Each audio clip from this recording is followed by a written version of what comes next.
frustrated and disappointed that it's obviously third game in a row that we are both ends of the floor, our offense, because we gave the ball back to them too many times, first of all, and then some of the times that we gave it back to them were unforced errors that turned into baskets, and just can't do that against good teams in this league especially, or any league. But when you play quality teams, you're just not going to be able to survive that. And then different points of the game, particularly last stretch where they scored the ball too easy with drives, and I give them credit. They're poised. There's a reason why they've won a lot of games, and their gym, and in their gym every day. I'm sure there's a feeling about positive basketball being played, and comes from a lot of years of winning, and it shows, and it showed down the stretch of the game. So give them credit for that. But we've got to continue to try and fix the things that you saw as well as I saw that cost teams basketball games. And as a result, we're sitting here at 0-3, and got to find a way to correct that when we get back on the gym floor next practice.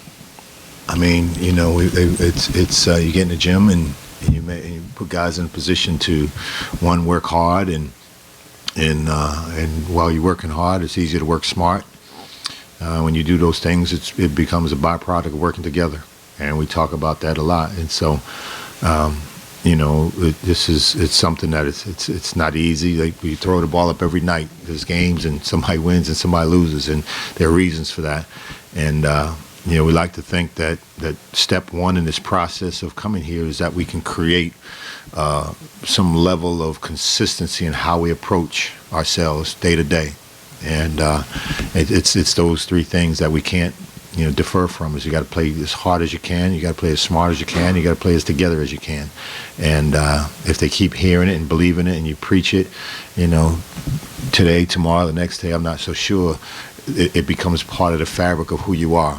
24 hours a day, not just 2 hours in the gym. And we got to do that. We got to change a culture, and we got to make the guys on the court, the guys on the bench, coaching staff, supporters, people that like us, people that may not like us, they've got to start to believe in this process. And the way you do that is that you play the game a certain way, and you keep doing that, and you start winning, and then you win with some consistency, and then that's how the thing starts to develop.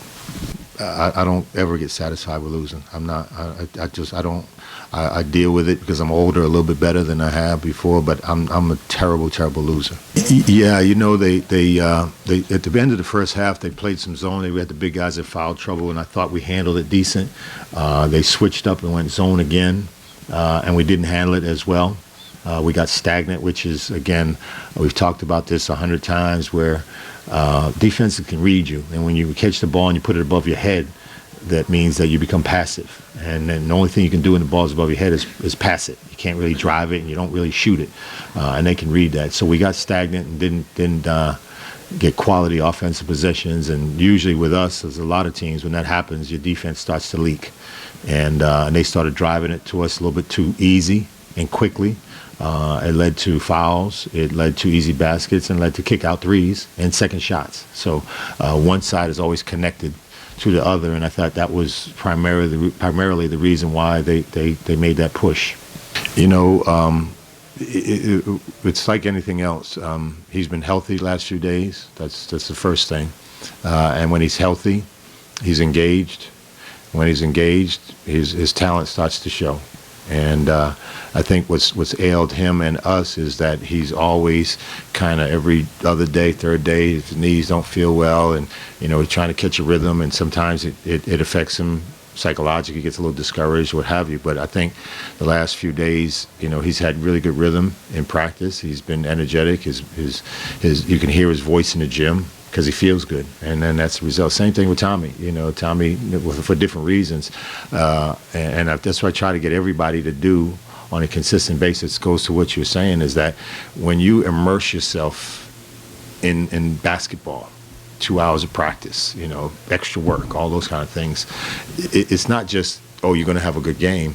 You put yourself by percentage in a place where you have a better chance to play well because you're going to do more good things. And I think that's what happened to Derek. He last few days he's been a little lightheaded, and he was a little lightheaded before the game, so we decided to kind of be very cautious about it. I said it to we can't, we don't have a large margin of error, so we can't support Billy or Aaron today and Eli today or Aaron against Seton Hall and whatever. We can't play musical chairs with our performance. We need everybody, whether they score the ball or, we need contributions. And I think what happens to young guys in particular, and I'm not saying this for Billy, is that when they see the ball in the basket, they equate that to playing well.